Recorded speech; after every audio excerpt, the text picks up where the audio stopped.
Welcome to our weekly market analysis. This analysis for October 5th, 2024. This week, we're gonna look at what happened last week, but also the upcoming events and what are the things that could affect the markets. Of course, we are all aware of the geopolitics, what is happening in the Middle East, which is affecting the energy prices. And also, last week we talked about the big stimulus in China, which continued. They've come back after a week of vacation or holidays closing for the markets. Then they are open now. So what is going on? So for the last week, the big thing was the jobs report, which happened on Friday, which would surprise almost everyone with the strength of it, and we will review that. This coming week, we have want to pay attention to the Fed minutes will be released, but the other important part is that Thursday we have the CPI, and then next we have the PPI. So the inflation numbers are still ahead. Of course, for the next month, with the high price of energy and the movement in commodities, that could be a concern. We also look at the wage increases and how that's going to translate to inflation numbers. Officially, next Friday is the banking earnings. So the official earnings season starts, the quarter starts next week. So, and then it will be in a big year the following week. So we want to, again, pay attention to the Friday's financial earnings. In our lesson of the week, I like to go over one of the terms that we use, the bullish percent index, and how we can use that to gauge the temperature of the market, where we stand. So I hope you will catch that. In our stock of the week, we look at the Nike seasonality. And of course, this past week, Monday was end of the month, end of the quarter. So we will review, as always, at the end of the month, we look at the performance for that month, which was September. So let's start with the week that we had. And it was all about really employment. And everybody was looking at the non-farm payroll. The expected, actually, the average was about 145, 147. It was as low as 70 at Citigroup, but generally, between 135 all the way to like 200, but it came at 254. And basically, the thing we want to pay attention to, the average hourly earnings went from 0.3%, which was expected, to 0.4%. Also, the unemployment rate dropped to 4.1% from 4.2% expected and from the previous month. So this coming week, again, we would like to pay attention on Wednesday to FOMC meetings minutes. On Thursday, we want to see what's going on with the CPI and the core CPI. And then Friday, we will look at as far as the PPI and the core PPI. So basically, as I mentioned, with the employment expectation, nobody really expected 254,000. Perhaps one of the reasons is, of course, we've had the Boeing strikes, which affects about 40,000 employees. So that number actually was not included because apparently the first 12 days of the month, they were getting paid. So, and the numbers are beginning of the month. So because of that, that does not include also, so they will not be counted as unemployment. And also wages, because they were getting paid, that number does not include when it comes to the unemployment claims. They cannot claim. So also, we had the port closing, if you recall, the strike, and which was resolved. So that was supposed to affect maybe 100,000 plus. and that didn't. And then we have the students, some of them are going back to work, but they were still there. So seasonally adjusted, that's one of the reasons the numbers were up. So the numbers could be affected this month. You have to remember there's hurricane effect, which is the Helene, which has been it has been devastating. It's really affected southeastern portion of United States, especially North Carolina. A lot of closing, so that could definitely affect the employment numbers. So keep those in mind. As far as the number of unemployed, this month we went from 7.1 to 6.8 million.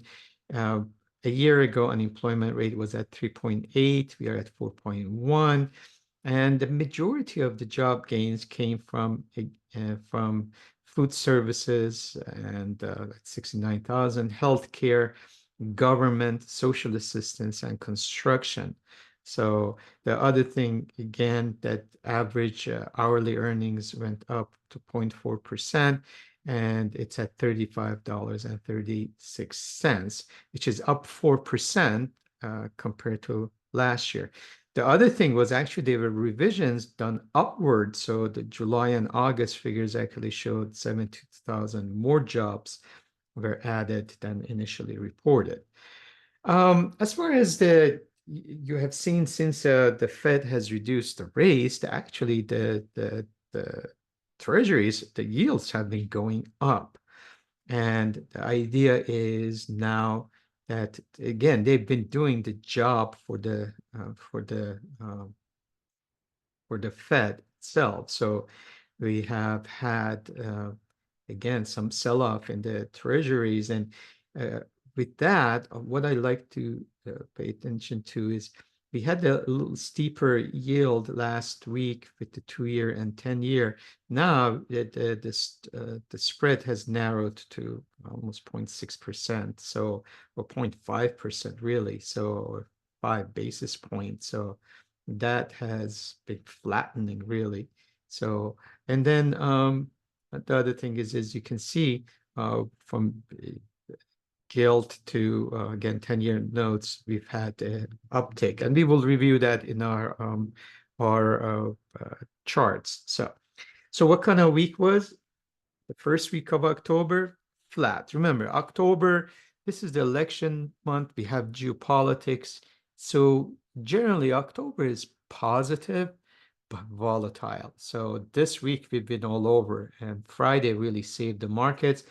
So basically, markets had been pretty flat, and Dow, which hit its all-time high on Friday, and it was up 0.09% for the week. NASDAQ was 0.12, really, again, very flat, and S&P was 0.22%.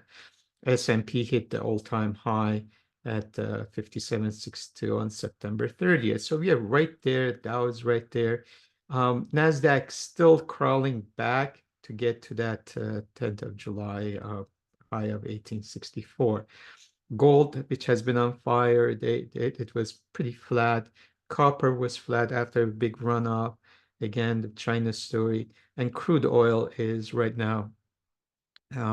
We had a Hurricane Helene, but this is the Middle East story.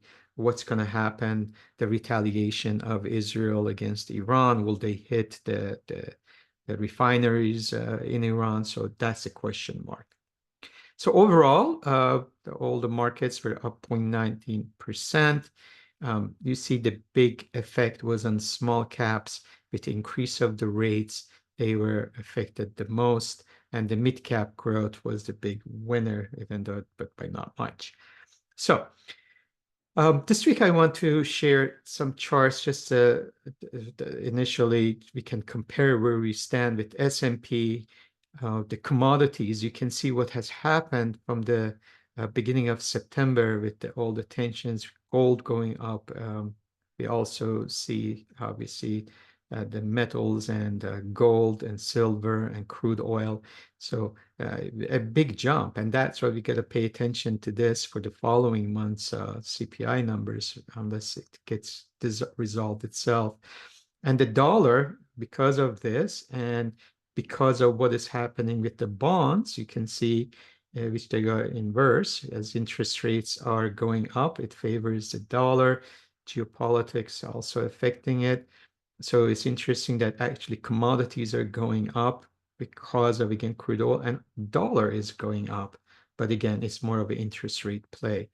On the sectors, we see that discretionaries are still above the 20 and 50-day moving average. And we did touch that this past week and we bounced back. Communication, well, close to all-time high.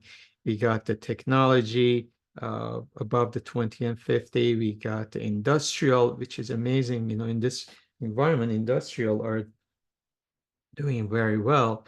And then we look at the basic material. Energy had a big move after, again, really almost like a triple bottom or almost head and shoulder here. And then the staples, actually, again, we look at the discretionary versus staples. They had a little of correction going back to their 50-day moving average.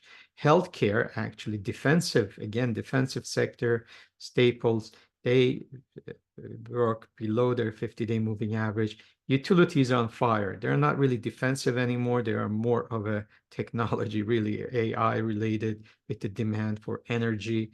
Financials, kind of a consolidation. And then real estate was actually the big loser this week, again, with the higher rates. So with the sentiment, we see that on Wednesday, we were at 45.5, above the 37.5 average, and the bears are at 27.3, below the 31%. On CNN Fear and Greed, we have been gradually just moving more and more. We were at the low end of the fear, and now we are at the high end of greed, close to that extreme greed. So if you pass that 75, so there's positiveness. Although the Citigroup panic euphoria is in the neutral zone at 0.29 still. So from the charts point of view, we have looked back, a year and a half and looking at the fib, or about a year and 2 months. And we see, well, we're still nicely above the 8, 21, and 50-day moving average. We consolidate around the 8 exponential moving average, and we bounced back. So the question is at 57.66 area, can we break above that? But as I mentioned, there's going to be volatility that we have to pay attention. We also, when we look at the short-term fib, and from 2 points of view, we see that 56.67 area is a big support. So the question is, would the markets move next to the 58.16 area, or will we have support at about less than 100 points? So it has been a big support in the past. Looking at another view is our Bollinger Bands, and we see that nicely that 18-day provided the support. We did move to the overbought, and we are in that overbought, but we have already hit that next, which is the 18-day moving average. The bands are narrowing, but the MACD is really flattened. As far as the weekly, we are positive. We are embedded on a weekly for S&P. MACD is pretty flat, moving between red and green. But we're almost looking at the railroad track. We are hugging that upper edge of Bollinger Band without going higher. So generally, if the bands start expanding, that is positive. But right now, the bands have been narrowing in the weekly. So we'll see how would that trend goes, but the momentum still positive. I want to share something else. This is from our favorite, free website, the Finviz. So you can even follow that, and you can see SPY ETF, which represents S&P 500 or SPX. From the trend, as far as the trend lines, you see that there was resistance. So we want to watch that. But this is almost like this is a wedge, so we can go either way. So That's what it's good to use the FinViz, just a short term in the morning, just take a look at these. And also when we look at point and figure, you see as of September 18th, we're still positive that we had the triple top breakout. So there hasn't been any reverse yet at 557 to 98. So that's positive. NASDAQ, on the other hand, also had a we were overbought. We went down, and as you know, when we are overbought, when we want to shake it up, we go below 70. What we want to do, we want to go to the next support, generally the short-term moving average, in this case is 18-day, and if we kind of shake it up and cleanse ourselves, so that's time for the next move. So we can see there's a support, so we already have done that when it's still above the 50. So that's why you see there was a bounce. We are close to that 100-day moving average as a support. MACD is pretty flat now, but it's still positive. And again, with the trend lines, when we look at NASDAQ 100, we see again, similar to S&P, except a little farther down, we are, when we look at this is our 10-day and a 30-day moving average I'm using. So we broke below the 10-day and we just bounced back above it, but we see there is a wedge forming. So let's see, either one of the breakout will give us better guidance. I would do the same thing with FinViz. You see that was from TradeStation. This is from FinViz. A very similar, obviously, story. And then Russell was down for the week, but Friday was pretty strong. Again, you can see the divergence here, but also right here. And then we actually we were overbought from here. You can see we hit the upper edge of Bollinger Band. Again, the next target is that 18-day moving average, and we did that. We broke below it, but then we bounced back. But we are oversold, and the MACD is flattening again. So Friday was a good day, but for the week we were down. Again, I want to use the our trend lines, again, 10 and 30-day. We can see again the resistance and the support. Using FinViz, kind of similar, except a little bit of a double top here. So again, we bounced from that 50-day moving average. So these are your supports and then your resistance. Using our point and figure, you see that we've had we still on the actually negative side on the sell off on the QQQ, so that hasn't reversed, so it's a weaker. And then IWM is actually on a positive, again similar to S&P. We had a double top breakout on the September 18th. Dow has been the strongest, has hit the all-time high, but the momentum is we are not overbought anymore, but momentum is down, but still positive. And MACD is about to cross, so it's a little flat here. On a weekly basis, again, similar to S&P, we really haven't gone over the Bollinger Band. Bollinger Bands are about to open, so that's positive as well, and we are embedded, and MACD is positive on a weekly basis. Transportation had gotten hit because of, again, one of the things was the strike, the higher crude oil prices.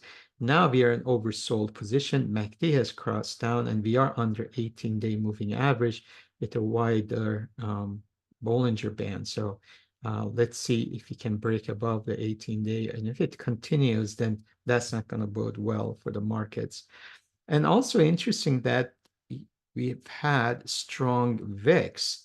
So VIX, again, the Bollinger Band, the VIX has gone narrow, but we're in the upper edge of the VIX. We are overbought, but we are in an upper band. So that shows that there's a volatility, especially when we look at the VVIX, how it has been strong. And now the yields, look what has happened to the yields. we narrowed from Bollinger Bands, and we just opened up. Although we do have a 100-day moving average as our resistance, we are overbought. But one more day tonight, I mean a Sunday night, we will have could get embedded. It's been on top, so that's we want to follow. On the other hand, when you see the 10-year, there is a support at 100-day, but the Bollinger Bands are opening, and we are almost embedded in the downside, and MACD is also negative. The same thing when we look at weekly. Again, we've had that 100-week moving average as support. Well, the convergence of 18 and 100-day is here, very important point. We are overbought. Obviously, if the 18-week can cross 100-week, that would be positive. But right now, we have a red candle. It's almost outside day, so we want to pay attention to that. So this week is important. When we look at the 30-year bond, very similar to a 10-year note. And then the dollar has had a very nice move with the higher rates, but we are coming to a big resistance at a 100-day moving average. We are overbought, although MACD is positive. But again, that 100 has been my support, so we'll see. That has held before, but we are at the resistance. The same thing on a weekly. We are at a 100-week and 18-week moving average. It's resistance. So, and we are embedded. Pay attention to that. As far as the euro is the opposite. Euro is on a 100-day moving average support, and it is oversold, although MACD is negative. And then gold has been doing very well. It takes the stages, step up, and then consolidate. Although we are overbought right now, but we are above the 18-day. MACD is about to cross. So in the short run, we want to pay attention. So that 18-day will be our first target at 26.41. But the Bollinger Bands have been really wide, so we are narrowing, so most likely will be a little more consolidation. Still, on a weekly though, again, another railroad track. We can see we hug that Bollinger Band. So basically that's strength. We are embedded. MACD is positive. So we'll pay attention to that. So short run, we look at a little weakness. Long run, we still have strength. And again, a chart from Finviz, you see the support, and you also see the resistance. When we come to silver, silver has been stronger than gold lately, and nicely above its 18-day and 100-day, and MACD is positive. We are overbought, so similar story, but we are still nicely up there. And this is the highest we've been since 2012, so on a weekly close. So they want to pay attention to that. As you can see, on a weekly, we are very nicely on a closing basis. We are still could have room to go. We are above the 18-week and 100-week, although we are overbought, but the MACD just crossed. As far as, again, when we look at the trend lines, we see it in the trend line, we do have this resistance, but also have support. So another very narrow wedge here, and this is important to see if we can break above this. This is for SLV, the ETF. Coming from the trade station, we see on a weekly basis, though, we broke that wedge. So we are strong on a weekly basis. On a daily, we just need to break above the resistance. When we look at the point and figure, we see that we have had ascending triple breakout right on Friday. So just a food for thought. So this is Friday. We have basically a broken out. So just a little reminder. So 9 stands for September, that movement, and then A stands for October, because we cannot put 10. So A stands for October, which that means we broke out on Friday. As far as copper, again, big China story, consolidation. China is coming back to work. and a lot of positive enthusiasm, but we were overbought, so we are about to cleanse ourselves. We need to, we can see 18 days about to cross 100 days, so we'll watch that closely. The MACD is positive, but I think we will narrow on the Bollinger Bands. As far as Bitcoin really didn't follow gold that much, so it was not the more of a risk in movement, but still it's strong. We are below, I mean, it's still consolidating below the 100-day moving average, and we are challenging that 18-day moving average. Momentum is down, MACD is flat. So I think you can see Bollinger Bands are going to be narrowing again. When we look at trend line, you can see again the resistance and the support. As far as crude oil, this was an important day on Friday, but it might, again, waiting to see the reaction of what's going to happen with Israel. Although, as I mentioned, the Gulf states and Saudi Arabia will make up for any loss in the oil production, but the Hormuz Strait, that's a big factor.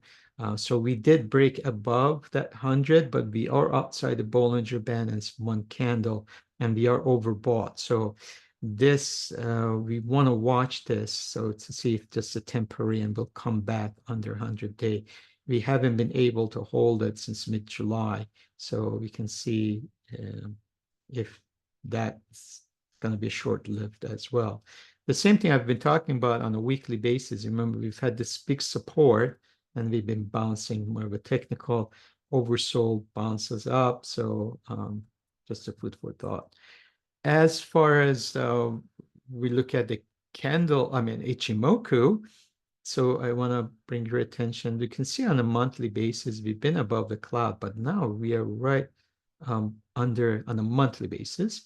We are still under the turning line and non-standard line, right on the upper edge of Ichimoku.